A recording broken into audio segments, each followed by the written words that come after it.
Il y a un point commun à toutes les conférences sur les transformations organisationnelles, c'est que tout le monde s'accorde à dire qu'il y en a vraiment beaucoup. Celle-ci posait la question aux intervenants, aux participants, de savoir si, en matière d'organisation, nous assistions à la transformation d'un monde ancien ou à l'irruption d'un monde nouveau. J'espère que nos intervenants, avec leur expérience, leurs apports, parfois leurs questions, vous auront aidé à construire votre propre réponse. Vous auront aidé aussi à déplacer votre vision du sujet. Merci donc aux intervenants pour la richesse de leurs apports et finalement la simplicité de leur partage. Grâce aux questions de Tocqueville auxquelles vous avez répondu avant cette conférence, vous nous avez dit que les transformations finalement étaient là et que pour prendre une métaphore, on ne s'interrogeait plus aujourd'hui de savoir si le climat se réchauffait ou non. Jamila Yahya Massaoud, François-Xavier de Vaujany nous ont montré que ces changements ne sont pas que technologiques, comme on a pu le croire longtemps. Ce sont les pratiques, les modes de vie des consommateurs, des citoyens, des travailleurs qui changent.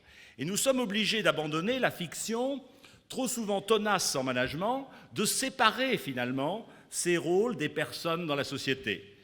Il n'y a donc pas le choix, consommateurs, citoyens, travailleurs, forcent les organisations à se transformer. Nos intervenants nous ont dit ensuite qu'en matière de transformation, nous sommes maintenant dans le dur. Cela s'exprime par les tensions que vivent nos organisations.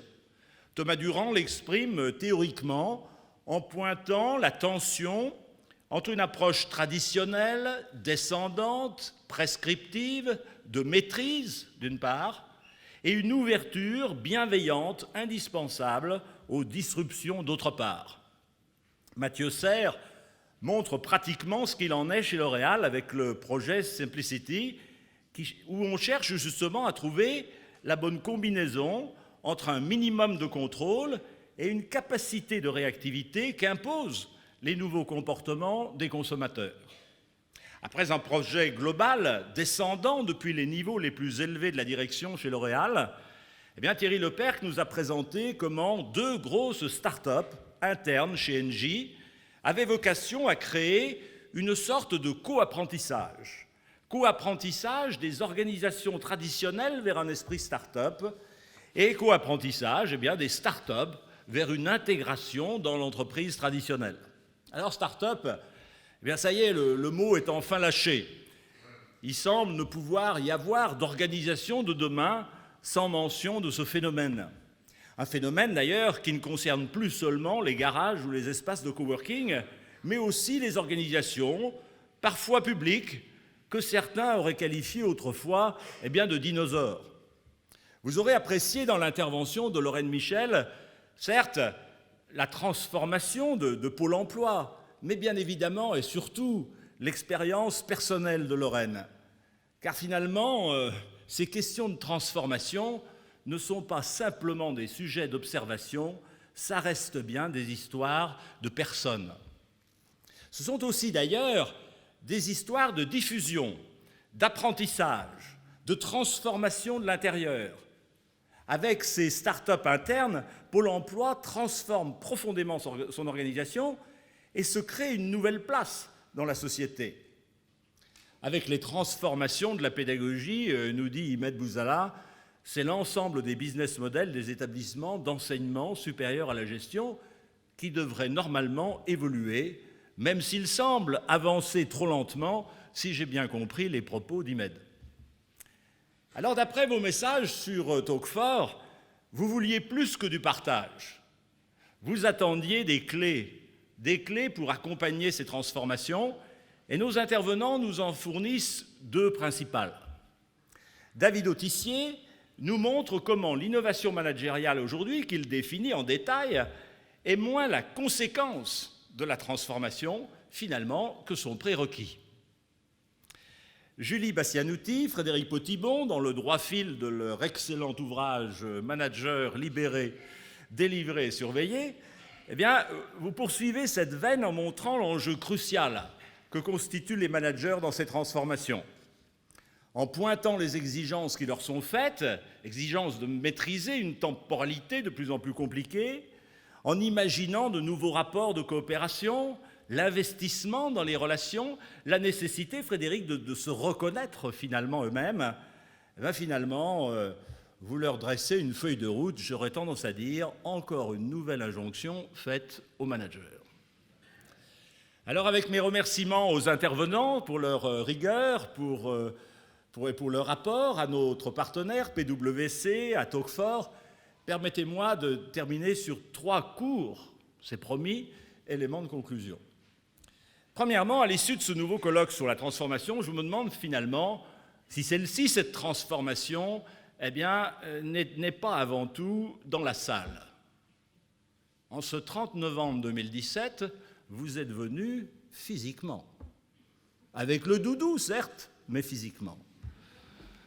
Vous êtes venus pour rencontrer, pour partager, pour expérimenter finalement ces relations qui restent inappréciables. Nous sommes en collaboration entre milieu de l'entreprise et milieu de l'enseignement. Mes collègues professeurs, mes amis dirigeants se sont soumis aux contraintes de la forme, au plaisir du partage, au plaisir du give, pour reprendre Adam Grant. Grâce à Talk4, vous allez pouvoir continuer d'apporter vos contributions à ce travail collectif. Est-ce que ce n'est pas ça aussi la transformation? Deuxièmement, Jamila et François-Xavier ont ouvert notre réflexion en partant des personnes. Permettez-moi, dans une sorte de chiasme, de ne pas oublier d'y revenir. Merci certes pour ces partages d'actions, de démarches, d'expériences, mais n'oublions pas que ces transformations s'opèrent par des personnes. Des managers et des dirigeants, certes, mais aussi grâce à tous les autres. Les salariés, les travailleurs à statut multiple, les organisations syndicales, dont on ne devra jamais cesser d'interroger leur rapport au travail et à l'organisation. Pas plus qu'avec les anciennes révolutions organisationnelles, les personnes ne se soumettront facilement à l'impératif transformationnel. Troisièmement, permettez-moi, comme délégué général de la FNEJ, de me réjouir de cet événement qui a illustré 3 grandes vertus qui nous sont très chères. La première, c'est de rassembler tous ceux qui finalement s'intéressent aux questions d'entreprise, d'organisation et de gestion. La deuxième, c'est de vouloir toujours contribuer à l'enrichissement finalement de l'enseignement de cette fameuse gestion. Et puis la troisième vertu, c'est de produire des connaissances qui peuvent être utiles à chacun. C'est ce que nous allons continuer de faire grâce à Talk4 et grâce à vous. En effet, vous pourrez, sur le site qui est affiché en dessus de moi, noté, vous pourrez continuer d'apporter vos réflexions sur ce thème de la transformation. Nous vous en enverrons une synthèse à tous. Vous pourrez également retrouver sur FNEJ Média, début 2018, les vidéos des interventions, ainsi que les textes des enseignants-chercheurs sur The Conversation France. Nous vous invitons enfin à la semaine du management, du 22 au 25 mai prochain, pour continuer nos échanges. Merci à chacune, merci à chacun. Et place pour les minutes qui nous restent à quelques questions. Je vous remercie.